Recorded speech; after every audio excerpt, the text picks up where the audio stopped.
Welcome to BPSC online academy. BPSC online academy में आप लोग का बहुत बहुत स्वागत है। जीएस क्विक रिवीजन का ये मेरा चौथा वीडियो है और ये आने वाले जो बीपीएससी का 67th बीपीएससी का एग्ज़ाम है या फिर सीडीपीओ का एग्ज़ाम है, तो इसके पॉइंट ऑफ व्यू से ये क्वेश्चन बनाया गया है जो क्विक रिवीजन कर सके। तो ये बहुत ज़्यादा नहीं, हम 10 क्वेश्चन के आसपास डेली डिस्कशन करते हैं या कभी कभी एक दिन छोड़ के एक दिन हम लोग अपलोड करते हैं।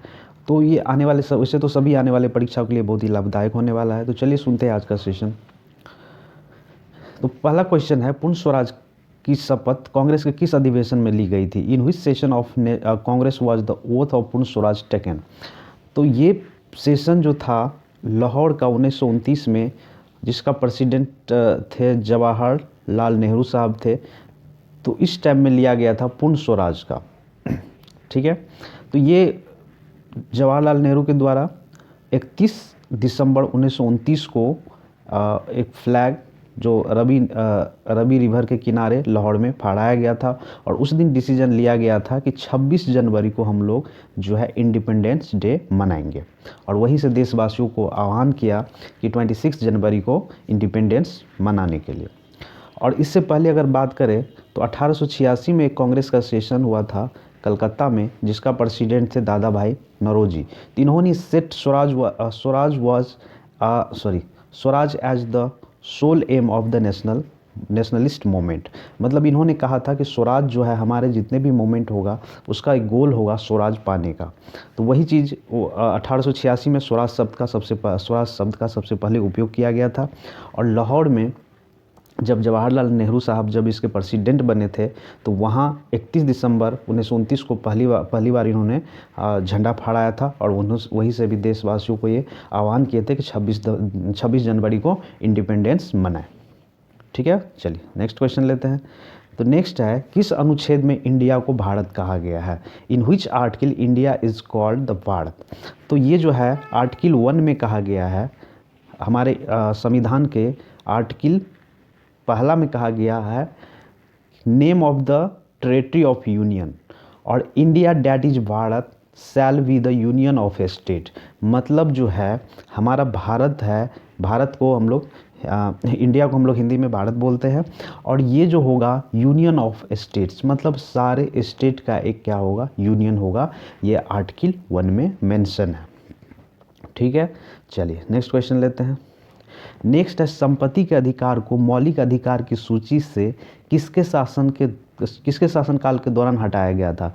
Right to property was remove from the list of fundamental right during the reign of. मतलब ड्यूरिंग द रीजन ऑफ का कहने का मतलब है उस टाइम के हमारे पीएम कौन थे जिस टाइम में ये राइट टू प्रॉपर्टी हमारे संविधान से हटा दिया गया था। और राइट टू प्रॉपर्टी जो है संविधान में अनुच्छेद या आर्टिकल 31 के तहत दिया गया था, जो एक फंडामेंटल राइट था हम पहले, लेकिन अब ये फंडामेंटल राइट से बाहर है। तो उस टाइम के जो पीएम थे हमारे मोरारजी देसाई साहब थे। उसी टाइम में ये जनता पार्टी का जब गवर्नमेंट आया था तो राइट टू प्रॉपर्टी को हटा दिया गया था फंडामेंटल राइट से। तो फंडामेंटल राइट जो बेसिकली है पार्ट 3 में मेंशन है, और आर्टिकल कहाँ से 1235 तक मेंशन है हमारा फंडामेंटल राइट।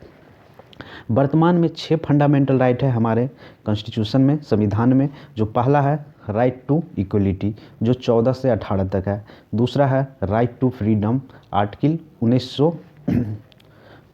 19 से लेके यहाँ 22 तक होगा, 19 से 22 तक मेंशन है। तीसरा है राइट टू अगेंस्ट एक्सप्लॉइटेशन जो आर्टिकल है 23 से 24 तक, यहाँ एक्सप्लॉइटेशन का स्पेलिंग गलत है, सॉरी। और चौथा है कल्चरल एंड एजुकेशनल राइट जो आर्टिकल 29 से 30 में मेंशन है। और पांचवा है राइट टू कॉन्स्टिट्यूशनल रेमेडी जो आर्टिकल 32 में है।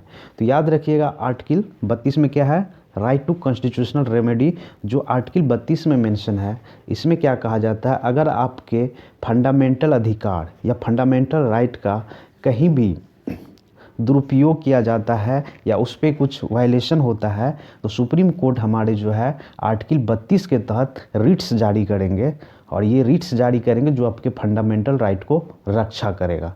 तो ये हो गया सुप्रीम, अगर पूछ दिया जाए किस आर्टिकल के तहत सुप्रीम कोर्ट रिट्स जारी करता है, तो सुप्रीम कोर्ट रिट्स जारी करता है आर्टिकल अनुच्छेद 32 के तहत। अगर यही क्वेश्चन उल्टा के पूछ दिया जाए कि हाई कोर्ट किस अनुच्छेद के तहत रिट्स जारी करता है? तो 226 अनुच्छेद है जिसके तहत हाई कोर्ट भी रिट्स जारी करते हैं। तो दोनों हाई कोर्ट, सुप्रीम कोर्ट दोनों रिट्स जारी करते हैं हमारे फंडामेंटल राइट को बचाने के लिए। और ये जो संपत्ति का अधिकार था ये हटाया गया 44वां अमेंडमेंट हुआ था 1978 में। राइट टू प्रॉपर्टी रिमूव्ड मतलब हटा दिया गया था और आर्टिकल 300A को जोड़ दिया गया था। और 300A आर्टिकल है क्या? No person shall be deprived of his property save by the authority of law. मतलब इसमें कहा गया था कि फंडामेंटल अधिकार जो था, फंडामेंटल राइट जो था, राइट टू प्रॉपर्टी, उसको हटा के एक आर्टिकल जोड़ दिया गया। तो इसमें जो है अब फंडामेंटल राइट तो नहीं रहा प्रॉपर्टी पे, तो ये कहा गया है कि अब आपका कॉन्स्टिट्यूशनल राइट हो गया है प्रॉपर्टी पे, राइट टू प्रॉपर्टी पे।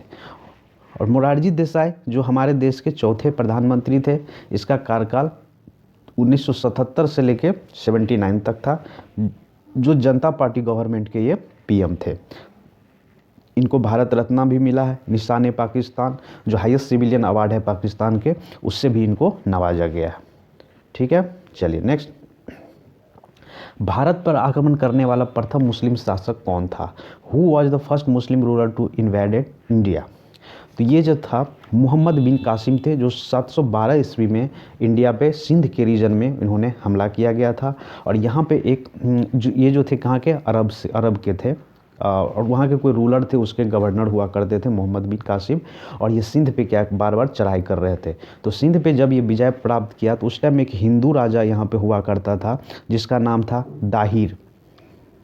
ठीक है, दाहिर नाम के एक राजा हुआ करते थे। वहाँ पे एक युद्ध होता है अरूर का, उसमें ये हिंदू राजा को हरा देते मोहम्मद बिन कासिम और सिंध वाले एरिया में, कुछ एरिया में ये कब्जा कर लेते हैं। और मोहम्मद बिन कासिम का 7 से 15 सेंचुरी तक तक इनकी मृत्यु हो जाती है। तो इनको पाकिस्तान के और इराक वाले के जो बीच में एक जगह है, बलूचिस्तान बोलते हैं, वहाँ पे इनको दफनाया गया, वहीं पे इनका कब्र है। तो याद रखिएगा, भारत पर आक्रमण करने वाला प्रथम मुस्लिम शासक जो थे मोहम्मद बिन कासिम थे, जो 712 ईस्वी में हमारे इंडिया पे हमला किए थे सिंध वाले रीजन में। ठीक है, नेक्स्ट। अकबरनामा किसने लिखा था? Who wrote Akbarnama? तो अकबरनामा जो लिखा गया है अबू फैजल के द्वारा लिखा गया है।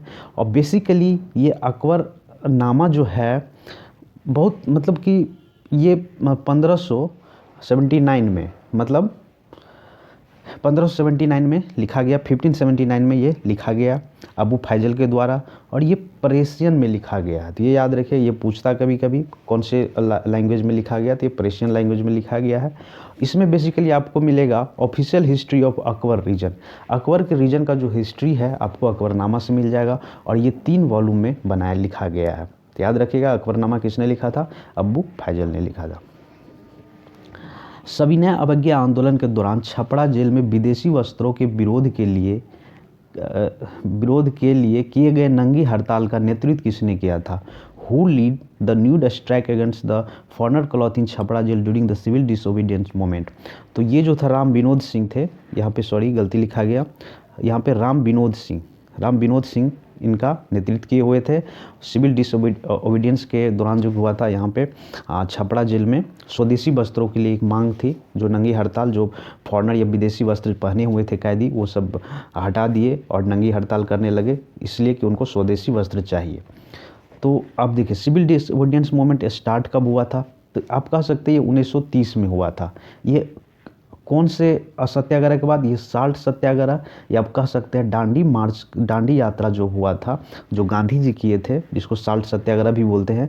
22 मार्च 1930 को स्टार्ट किए थे और 6 अप्रैल 1930 को ये ख़त्म हो गया था दांडी से। तो ये साबरमती से स्टार्ट हुए थे, दांडी तक गए हुए थे। और इसमें जाने में इनको 24 दिन लगा। ये 78 मेंबर थे इनको, जो इनके साथ गांधी जी के साथ पैदल चले थे।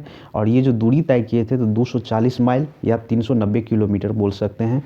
ये तय करके जब वहाँ गए तो वहाँ 6 अप्रैल को इन्होंने जब साल्ट लॉ तोड़ दिया, उसके बाद वहीं से स्टार्ट होता सिविल डिसोबीडियंट मूवमेंट। तो ये जो घटना है छपरा जेल में नंगी हड़ताल कब हुआ था? तो ये 1930 की घटना है। किस दरमियान में? तो ये सिविल डिसोबीडियंट मूवमेंट के दरमियान में, या सविनय अवज्ञा आंदोलन के दरमियान में छपरा जेल में नंगी हड़ताल हुआ था। ठीक है, चलिए नेक्स्ट। दरभंगा राज के विरुद्ध आंदोलन के लिए किसने संगठित किया था? दरभंगा राज के विरुद्ध आंदोलन के लिए किसने संगठित किया था? और in June 1919 who organize the farmer of Madhubani district for movement against the Darbhanga Raj. देखिए यहाँ पे कुछ मिस्टेक है, चलिए मैं क्वेश्चन बता देता हूँ। ये क्या हुआ था कि मधुबनी के किसान जो थे, मधुबनी के किसानों को एक आंदोलन के लिए तैयार किया गया था दरभंगा राज के विरुद्ध। तो वो इसमें जो मेन भूमिका निभाए थे वो निभाए थे स्वामी विद्यानंद। ये क्वेश्चन है, याद रखिएगा। सॉरी यहाँ कुछ मिस्टेक हो गया। दरभंगा राज के विरुद्ध जो आंदोलन किया गया था, मधुबनी के किसान को संगठित किया था, वो थे कौन? स्वामी विद्यानंद। ठीक है, चलिए next.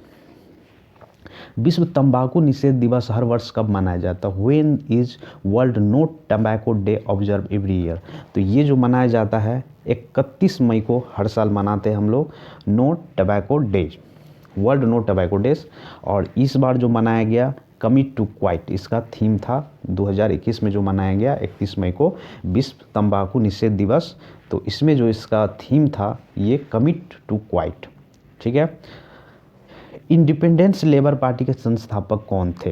Who was the founder of independent labour party? तो ये जो थे भीमराव अंबेडकर साहब थे, इस पार्टी का गठन किया था। और कब? 15 अगस्त 1936 का इनका गठन हुआ था। बेसिकली ये क्या था? It oppose the brahmical and capitalist structure in India, और सपोर्ट कर रहे थे इंडियन वर्किंग क्लास पीपल को। मतलब जो जातिवाद थे उसको कहीं ना कहीं ये ख़त्म करने की बात, या उसके विरुद्ध में कैसे ख़त्म हो, उसी के विरुद्ध के लिए या उसी के लिए ये पार्टी क्या किए थे? गठन किए थे इंडिपेंडेंस लेबर पार्टी के। तो संस्थापक कौन थे? भीमराव अंबेडकर। कब गठन किया गया था? 15 अगस्त 1936 को। काकोरी कांड की घटना कब घटी थी? When did the Kakori incident happen? तो काकोरी कांड या काकोरी की घटना जब हुई थी 9 अगस्त 1915 को हुआ था। काकोरी ट्रेन रॉबरी के नाम से भी इसको जानते हैं, या काकोरी कंस्पायरेसी के नाम से भी जानते हैं। ये एक इंडियन इंडिपेंडेंस मूवमेंट का एक भाग था जो अगेंस्ट द ब्रिटिश राज के अगेंस्ट में ये किया गया था। और ये बेसिकली जो ऑर्गेनाइज किया गया था एक पार्टी हिंदुस्तान रिपब्लिक एसोसिएशन के द्वारा किया गया था। इसमें जो मेन आदमी थे वो राम प्रसाद बिस्मिल और अशफाक उल्लाह थे। और ये बेसिकली ये हुआ क्या था कि ट्रेन जो शाहजहांपुर से लखनऊ की तरफ जा रही थी, तो उसमें से इस सब का प्लान था कि जो पैसा या फिर जो बंदूक हथियार वहाँ है उसको लूटे। तो फाइनली वही हुआ। सहारनपुर से लखनऊ जा रही थी और काकोरी के पास एक राजेंद्र लहरी नाम के एक आदमी थे। इसी हिंदुस्तान रिपब्लिक एसोसिएशन से वो जुड़े हुए थे। तो उन्होंने ही चेन को पुल किया था, वहाँ पे ट्रेन को स्टॉप किया गया था। और उसके बाद क्या किया था, वहाँ पे सारे पैसे लूट लिए गए थे ताकि हिंदुस्तान रिपब्लिक एसोसिएशन के लिए वो फंड जमा कर सके। ठीक है, चलिए, thank you for watching BPSC online academy.